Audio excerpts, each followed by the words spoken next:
तो हेलो दोस्तों, नमस्कार और स्वागत है आपका आज के हमारे नए वीडियो पे। तो दोस्तों, आज मैं आप लोगों को, अगर आप एज आ RMO किसी भी हॉस्पिटल में ड्यूटी करना चाहते हैं, चाहे नर्सिंग होम में ड्यूटी करना चाहते हैं, तो आपका जो क्लिनिकल नोट्स होगा वो आप कैसे लिखोगे व्यवस्थित रूप से जमा के, आज मैं वो बताने वाला हूँ। ये जो नोट्स आप देख रहे हो ये मेरा लिखा हुआ है, और ये नोट्स एक हार्ट मायोकार्डियल इंफ्रक्शन वाले पेशेंट का है, जिनको हार्ट अटैक 16 जनवरी को आया था और उनका एंजियोप्लास्टी हुआ था। तो आज इसी नोट्स को मैं आपको समझाने वाला हूँ कि आपको कैसे कैसे करके लिखते चले जाना है सीरियल नंबर से। सबसे पहले S/P का मतलब सीन बाय RMO आपके द्वारा देखा गया है। डॉक्टर, जिस डॉक्टर के आप अंडर में हैं उस डॉक्टर का नाम आपको लिखना है, जो भी नाम है, doctor Rahul, doctor Ramesh, doctor Dinesh, जो भी ETC। उसके बाद डायग्नोसिस क्या है, इस पेशेंट को पहले से ही डायबिटीज़ मेलाइटस टाइप 2 है और इनका इसके लिए ये मेडिसिन ले रहे हैं।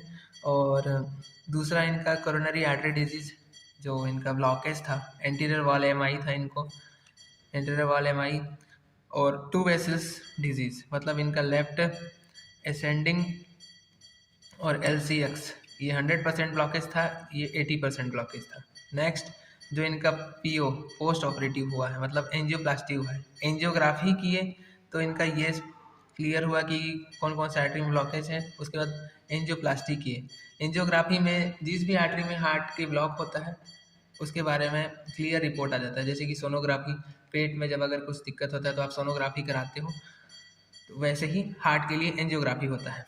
उसके बाद किया जाता है एंजियोप्लास्टी। एंजियोप्लास्टी में क्या होता है, जो ब्लॉकेज रहता है आर्टरी में, जो भी ब्लॉकेज है, जैसे मान लो कि ब्लॉक हो गया यहाँ पे, तो ब्लॉकेज को खोल दिया जाता है, तो वही किया जाता है। तो उसमें क्या होता है, प्राइमरी PTCA स्टेंट लगा के टू LAD टू LCX, तो जो भी ब्लॉकेज था 100% 80% इसको खोल दिया गया है। 16 तारीख को ये किया गया था। अब आते हैं आगे ऑन एग्जामिनेशन में एज RMO आपने क्या देखा, पेशेंट कॉन्शियस था, ओरिएंटेड, फेब्राइल है, फीवर नहीं है पेशेंट को, BP कितना है, 90/60 है। हार्ट वाले पेशेंट का BP एकदम से बढ़ता भी नहीं है ना एकदम से लो होता है, इसलिए ध्यान रखना है। हार्ट फेलियर वाले जो पेशेंट होते हैं या फिर जिनके वॉल्व में दिक्कत होता है, उनको उनका ब्लड प्रेशर जो रहता है वो एक मतलब ये समझ लो कि 160, 170, 110, 70 ऐसे होता है। हार्ट रेट 73 है। आपको खुद से ब्लड प्रेशर चेक करना है पेशेंट का, हार्ट रेट चेक करना है, पल्स रेट चेक करना है, टेम्परेचर देखना है, सेचुरेशन कितना आ रहा है। क्योंकि हार्ट वाले पेशेंट में अक्सर पोस्ट PTCA मतलब स्टंट लगने के बाद भी अगर ब्लॉकेज खुल जाता है तो फिर उनको ब्रीथिंग डिफिकल्टी होता है, हेडेक होता है, ये सब कॉमन जो प्रॉब्लम है, साइड इफेक्ट है, ये सब हो सकता है। अब आगे चलते हैं आउटपुट। आउटपुट कितना है, 1100 ml है, बबल क्लियर हुआ है नहीं हुआ है। डाइट क्या देना है, नॉर्मल डाइट दे सकते हो, अगर कॉन्स्टिपेशन है तो सेमी सॉलिड डाइट दे सकते हैं। अब आते हैं टैबलेट पे। अब टैबलेट नंबर 1 है, टीका गोल्ड है, ठीक, ये आपका क्लोपिडोग्रिल है, ये देते हैं, ब्लॉकेज रहता है वहाँ पे देते हैं। इकोस्प्रिन एंटी प्लेटलेट ड्रग है, फिर डाइटो डायरेटिक है, इसको नाइट में देना है। लेनॉक्सिन है, डायजॉक्सिन है, इसमें इनरेगुलर हार्ट रेट होता है उसको बैलेंस करने के लिए देते हैं।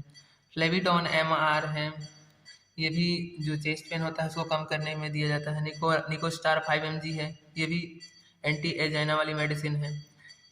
ये एंजिस्पान TR 6.5 है, ये नाइट्रोग्लिसरीन है, ये ब्लड प्रेशर मेंटेन रहे, हार्ट के ऊपर ज़्यादा प्रेशर ना पड़े। रोज डे कोलेस्ट्रॉल के लिए मेडिसिन है, इसको नाइट में दिया जाता है। उडापा M शुगर के लिए मेडिसिन है, जैसे कि मैंने पहले बताया था कि इस पेशेंट को टाइप 2 डायबिटीज़ मेलाइटस है, इसको मॉर्निंग में एक टैबलेट दिया जाता है। सिडमस एक टैबलेट आप यहाँ पे देख रहे हो साइड पे 50 mg की, इसमें आपका सेक्यूबिट्रिल है और वॉलसॉटन है, ये ब्लड प्रेशर को मेंटेन करने के लिए हाफ सुबह शाम देना है। और कार का है, कार्वेडिलॉल है, इसमें 3.125, ये एंटी हाइपरटेंसिव है, एंटी एंजाइना है और आपका हार्ट फेलियर में भी दिया जाता है। और प्लेनेप्टी है, इसमें एनिप्रिनलॉल है और आपका टॉर्सेमाइड है, ये डायरेटिक मेडिसिन है, 2 टैबलेट की आती है, इसका पूरा पत्ता आता है, इसको सुबह एक देना है, मतलब ये डायरेटिक हो गया और ये डाइटो डायरेटिक हो गया, ये दोनों को बहुत देख के देना होता है, एक सुबह दे रहे हैं तो एक रात को दे रहे हैं। तो बस कोई भी नोट्स अगर आपको लिखना है तो आपका A to Z आपको उस नोट्स के बारे में पता होना चाहिए, जो भी नोट्स आप लिख रहे हो, क्योंकि जब आपका नोट्स क्लियर होगा तभी आप अच्छे से पेशेंट को ट्रीट कर पाओगे। पेशेंट का शुगर भी आपको पता होना चाहिए कि शुगर कितना है, क्या है, कैसा है। तो बस आज की वीडियो को यहीं पे एंड करते हैं। आज का वीडियो आपको कैसा लगा, एक चीज़ आप हमेशा ध्यान रखिएगा कि अगर किसी भी हॉस्पिटल में आप ज्वाइन कर रहे हैं तो आपको नोट्स डालने आना ही चाहिए। अगर आप अच्छे तरीके से नोट्स नहीं डालेंगे तो सामने वाले जो डॉक्टर होंगे, सीनियर डॉक्टर होंगे, उनके सामने आपका गलत इंप्रेशन पड़ेगा। इसलिए सभी चीज़ें क्लियर होना चाहिए। पेशेंट का डायग्नोसिस क्या है, पेशेंट को क्या ट्रीटमेंट चल रहा है, अगर कुछ पोस्ट ऑपरेटिव प्रोसीजर हुआ है, सर्जरी हुआ है, वो आपको लिखना है। ऑन एग्जामिनेशन आपने क्या देखा है, आपको खुद जाके चेक करना है पूरा। चेक करने के बाद क्या मेडिसिन चल रहा है, मेडिसिन का क्या डोज है, मेडिसिन सही टाइम पे दिया गया है, नहीं दिया गया है, क्योंकि उस हॉस्पिटल में सुपरविजन आपके ही अकॉर्डिंग चलेगा, जबकि क्योंकि आप आईसीयू में अगर डॉक्टर हो तो सब चीज़ आपको ध्यान रखना है। शुगर कितना है, आउटपुट कितना है, बीपी कितना है, कभी भी कोई भी कंसल्टेंट आपसे आके पूछ सकते हैं। तो बस आज की वीडियो को यहीं पे एंड करते हैं, मिलते हैं नेक्स्ट वीडियो पे। चैनल को ऐसे ही सपोर्ट करते रहिए, लाइक कीजिए, सब्सक्राइब कीजिए। आप सभी को दिल से थैंक यू। अगर आपके कुछ डाउट्स हैं तो इस वीडियो के डिस्क्रिप्शन में मैं इंस्टाग्राम का लिंक दे दूंगा, आप वहाँ पे अपने डाउट्स पूछ सकते हैं।